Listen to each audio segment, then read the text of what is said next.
Serious? What's a scary science fact that the public knows nothing about? 50% of insects have disappeared since 1970. Insect population is down 27% in the last 30 years, declining between 1 and 4% each year depending on the genus.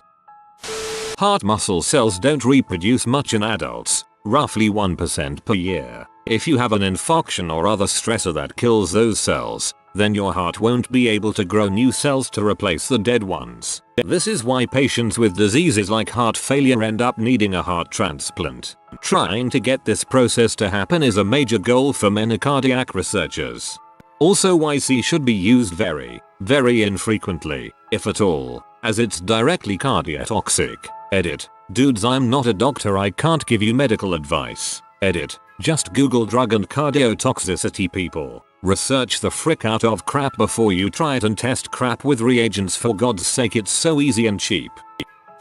Scientists don't know exactly how acetaminophen works to relieve pain and reduce fever. They have an idea but nothing for sure, but yet it's the most commonly used pain reliever in the world. This is actually true of a large number of medications. I only recently learned that when you get sunburned, the burn isn't because of skin cell damage. The UV radiation damages the DNA, then the skin cells decide to commit suicide and fall off so that the damaged DNA doesn't produce cancer. I'll never be mad at my skin peeling again. Late to the party, but here goes. There are weaponized strains of anthrax which can remain viable and dangerous for 40+ years after release. In 1942, the UK tested an anthrax bomb on Grenada Island, killing a flock of sheep in days. Some died in hours. Examination showed that the spores could remain active for decades and decontamination proved impossible at the time. The project was scrapped. Fast forward to 1981, an eco-terrorist group smuggled a sample off of the island and threatened the UK government with releasing it if the island wasn't decontaminated. The spores were still active and deadly. It took 4 years to plan and execute the cleanup, using 280 tons of formaldehyde in a seawater solution, and removing 7 hectares worth of soil to a depth of 3 feet, about 58,000 tons of topsoil, where the concentration was too high for the juice to do the job. The island was confirmed clean in 1990, 4 years after cleanup began. If your dog swims in a lake after receiving a spot-on flea treatment, it absolutely decimates the invertebrate population. A large dog swimming in 8 Olympic swimming pools worth of water soon after treatment will leach enough neurotoxin to kill 50% of the lake's invertebrate population within 48 hours. I say after, I mean relatively soon after, within say a day, to have an effect quite this devastating. The leaching does reduce over the month, but it's still there and the effect of multiple dogs still allows for a terrible buildup of chemicals. Prions are terrifying. They're basically zombies at a protein level. They are misshapen in such a way that causes them to misshape other proteins. Normal methods of disinfection don't work. This makes researching them a very tricky matter, as while most cases involve eating infected meat, mishandling prion samples is all it takes. Tricky part is, there is no treatment either. Once they get in you, they are 100% fatal. It has been a while since I've studied them, so this picture may be incomplete, but I do know they are always fatal. So many people will struggle with infertility. It's not talked about or really discussed in middle school or high school in health class. When it happens, it's such a shock to the families and they are completely unprepared. The numbers are going up as well. Statistical 1/4 pregnancies end in miscarriage, which is pretty high, but again, miscarriage isn't discussed. There's a lot of research being done in Scotland about this. To put it simply, male infertility is only going to climb in the coming decades. Antimicrobial resistance. The bacteria are getting resistant to the drugs much faster than the rate at which we are producing new drugs. Soon we will reach a scenario when antibiotics cannot treat simple yet lethal infections. I had a treatment-resistant infection in both of my ears that spread to my skull. They were able to get it under control, but I almost lost my hearing and I have permanent damage in my bone now. It was super scary. The doctor was talking about possibly having to remove parts of my skull just to get rid of it. Before the vaccine, the number of people who have had HPV infection and have had at least one sexual partner, was 85% in females and 91% of males, by far the most common STI. Worth elaborating, there are a ton of strains, and most of them are relatively harmless. Only a couple produce notable symptoms or issues, so most people never have any clue they have it. Brain aneurysms can be completely unpredictable and can happen at any time in your life, no matter how healthy you are. A kid who I went to high school with at the age of 16 just did not wake up one morning and his cause of death was a brain aneurysm. We might be sitting on a ticking time bomb of mad cow disease, prion disease that was in tainted beef in the 90s. The most closely related prion disease, kuru, has an average incubation period of several decades, like 30 years or so. So there's a theory that the people who died from mad cow disease in the 90s are actually only a very small fraction of the people who contracted it, technically called VCJD if it's in humans, as they were just the people who the disease happened to progress very fast in. There may be hundreds of thousands if not millions of people who are going to start losing their sanity and dying as their brains rot from the inside in the next several years. There's also a pretty good chance this isn't true though and nothing will happen. A lot of scientists believe the incubation period is 10 years or less, as we haven't really seen growing numbers of VCJD deaths yet. Since we have no way of finding out, the test for VCJD is just looking at someone's brain to see if it's all messed up. All we can really do is just wait and see if something happens and try to prevent further spread. The longer nothing happens, the more probable it is that there's no issue. But that's why blood donors from Europe, the UK were banned outright. If a bunch of people do have it and donated blood, things will be bad to say the least. Although they'll already be bad when the UK life expectancy drops a decade. Brains suspected of having CJD have to be fixed in formalin for at least 2 weeks before being investigated. Most tissues need to sit in formalin for 12 hours. Crazy how safe you have to be if prions are suspected. Inside the permafrost around the world there is stored about twice the amount of CO2 we currently have in our atmosphere. That's why permafrost must stop melting. Don't forget about methane, which is also dangerous, and there's a ton of it frozen up. An asteroid passed the Earth in September that was about 40-90 meters in diameter, and we didn't see it until a day later because it traveled towards us from the direction of the sun. It passed us at half the distance from the Earth to the moon. Just to add a bit of context, you can fit 2 Jupiters between Earth and the moon. Nutrition deficiencies such as iron, vitamin C have many symptoms that were uncovered in an experiment in residential school. They would have a class of indigenous children that would never get iron from foods or any intake. Another class would get the iron supplements, then compare for results. Another Carrington event. The original Carrington event was in 1859. Which was basically an intense geomagnetic storm that disrupted, knocked out telegrams because that's all the technology there was to disrupt back then. Nowadays we use electricity for virtually everything. If it hit now the effects would be like an EMP. But globally, there'd be no functional technology that involved electrics. In essence, losing all electrics would in turn stop communications, then logistics, and then fundamental infrastructure like food distribution, healthcare and utilities. Other than electricity, a lot of technology is shielded, but yeah, that would be fun.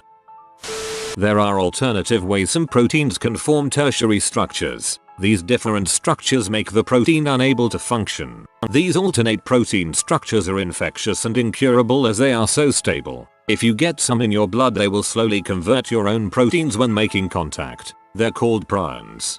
It gets worse. All of the diseases they cause are horrific progressive nightmares that aren't just incurable, but untreatable, and they're all 100% fatal. How easy it is to inadvertently seriously damage yourself with an unfortunate combination of ordinary supermarket products. Also, prions. Frick prions. I'm glad to see prions so high up here. That's one nasty bugger, and still incurable. I learned about ton 618 the other day. My facts here may be mildly incorrect. Feel free to Google. It's a black hole about 10.3 billion light years away, but we can still detect the massive amount of light bending around it. It's so large, they had to make a new category of black hole for it called ultramassive black holes. It's believed to be the largest thing in the universe. Its diameter is 14 times the diameter of Neptune's orbit, so it could fit our entire solar system in it 14 times across, side to side. If the black hole replaced our sun, we would be deleted. If it replaced the black hole that is currently at the center of the Milky Way, within 120 years the Milky Way would be deleted. This black hole doesn't swallow planets, it swallows entire galaxies. The idea of this thing freaks me the frick out. There is a naturally occurring thought in many humans named the call of the void where, without reason, humans see a way they could die and they wonder whether they should kill themselves, even if they have no real intention of doing so. Standing next to a cliff and getting the urge to jump. If my college biology professor wasn't completely misinformed, most humans have some form of parasite living inside them, some variety of worm, etc. There are just creepy crawlies in our insides and we might never notice them. The one that came closest to giving me nightmares was hookworms, although the thought that you could have heartworms kind of messed with me, too. Evidently, they are not just for dogs. Hookworms are one that most people in developed areas don't have, and there's evidence that's why autoimmune disease and allergies are so common in those areas. Like the hookworms produce a mild immune suppressant, and the immune system attacks them. Without those interactions the body attacks harmless environmental contaminants, allergies, or itself. Autoimmune, for example, Crohn's disease. There's many unknown and forgotten diseases trapped in the permafrost and it's slowly but surely melting away. There's been a few cases in Russia, while exploring for oil gas I believe, of people dying of strange diseases that we have no idea how to treat, because they've basically been hidden there since before medicine even existed. Some could be contagious, we just know very little about it. At any given time the Earth can be hit with a gamma ray burst. We won't see it coming since it moves at the speed of light and all life apart from deep underground or deep in the ocean will be wiped out in minutes. Although unlikely, it can happen at any time. This is dramatically true, but I have one method to unscare this, which is the same method that I apply to every civilization-ending space threat, either known or unknown. It did not happen in the last 65 million years. It is very implausible it will happen either in your lifetime or the lifetime of anyone you'll ever know. Limnic eruptions. There are pockets of CO2 trapped under lakes all around the world that can be released at any time, creating an invisible tidal wave that kills everything in its path. Since it's heavier than air you will just suddenly start choking and die. It's only been recorded twice, in two lakes very close to each other. It's exceptionally rare or requires incredibly specific circumstances, such as proximity to volcanic activity, and a lake where the deeper waters and shallow waters never mix. 99.9% of lakes mix at least once a year. It also must have a cool lake bed despite being in an area with high volcanic activity. There was a person who made a post one time that got hugely popular. This person was a chemical worker of some kind and went into detail about some of the nearly totally unknown, but insanely terrifying chemicals that exist. They ranged from terrifying to dang near apocalyptic. It was a super interesting read. I wouldn't know how to find it now, but maybe someone else would be able to. That post would really fit here.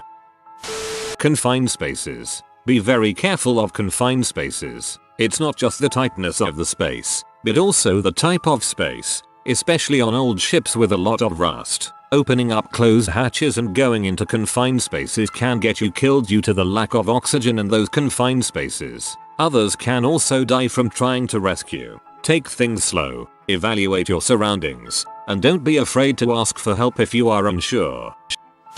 You can die from a brain aneurysm with zero warning. You can be perfectly healthy, get a headache, and be dead before you reach the emergency room. Also broken arrow nuclear incidents, especially the 6 nuclear weapons the US military just lost and never found. Bonus: only scary BC people don't know it. If someone is having a severe allergic reaction, an EpiPen alone will not save them. It's only supposed to open their airways long enough to get them to a hospital. Similarly, don't restrain someone having a seizure or try to shove something in their mouth. Call an ambulance.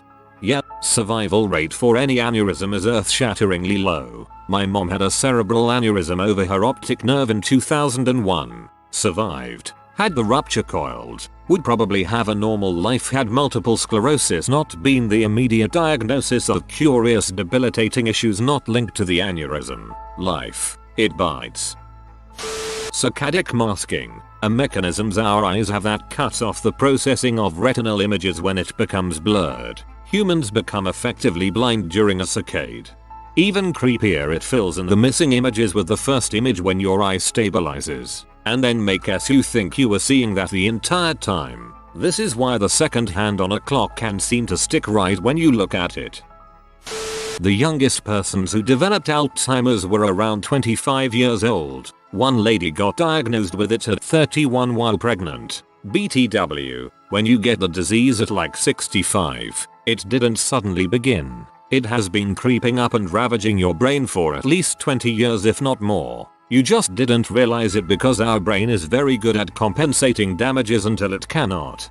Basically, the day you lose yourself in the supermarket, it's too late. Your brain is mostly mush and there is so far nothing you can do. That means that if you are 40-60 years old and reading this, chances are that some of you already started to experience the onset of Alzheimer's brain degeneration. It's just not advanced enough for you to realize it. Have a nice day.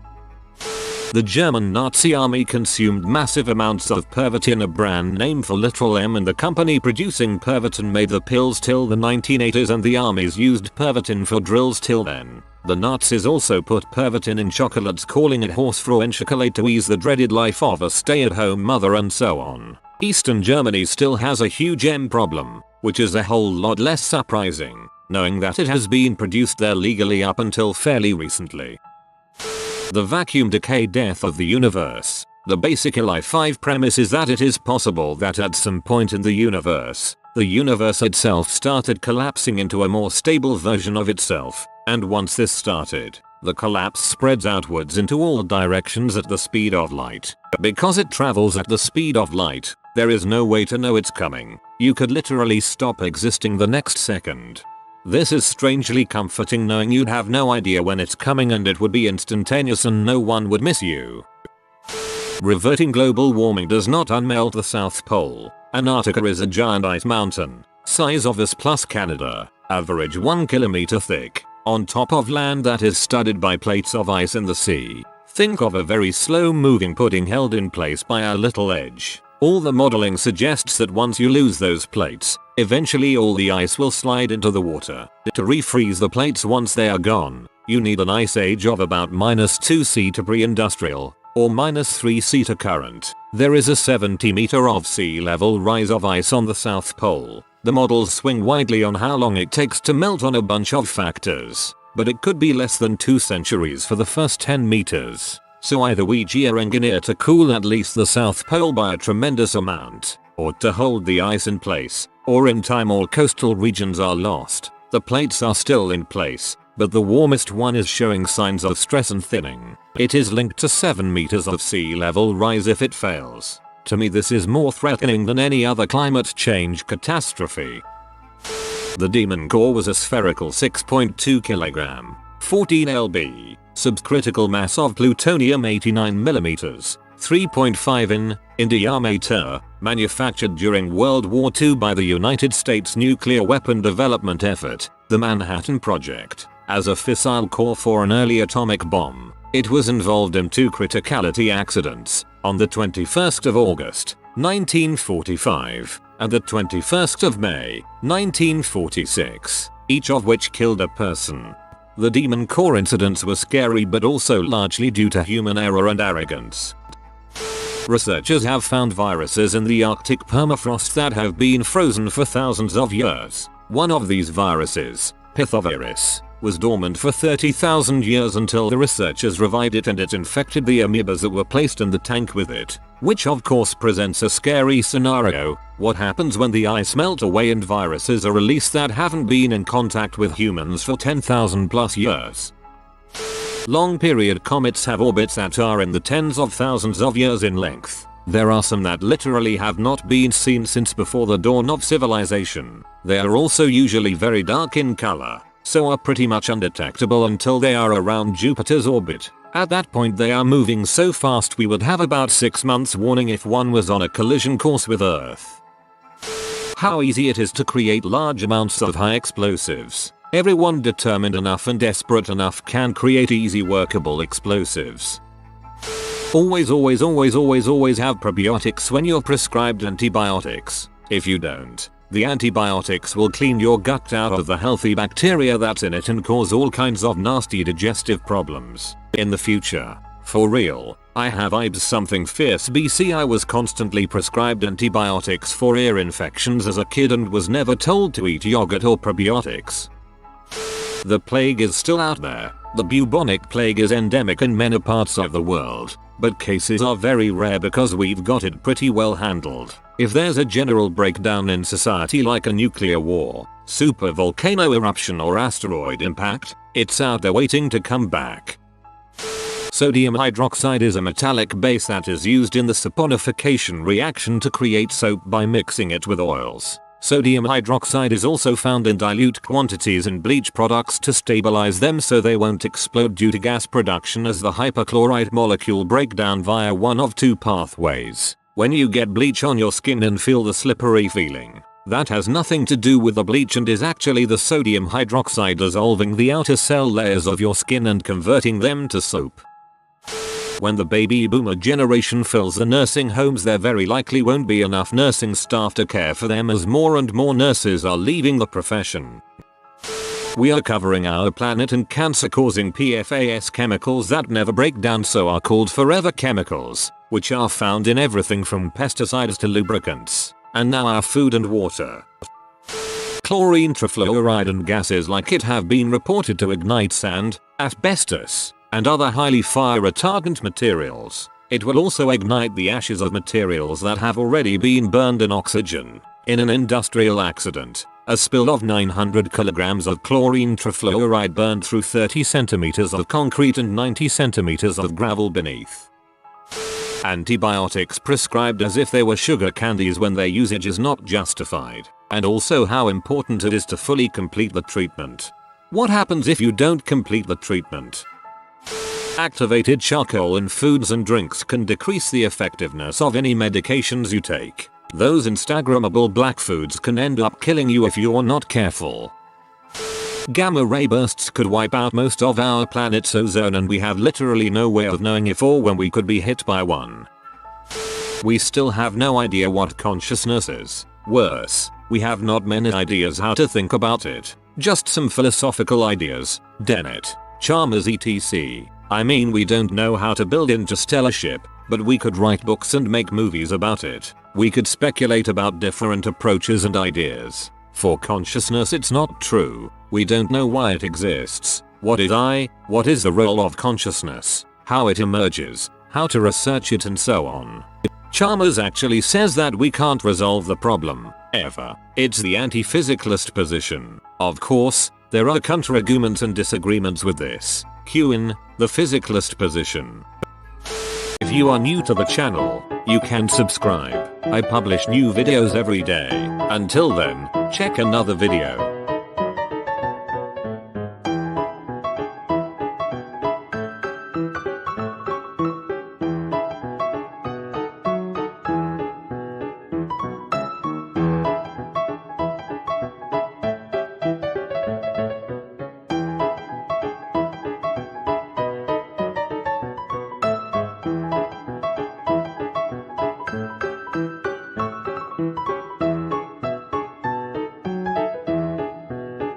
Bye for now.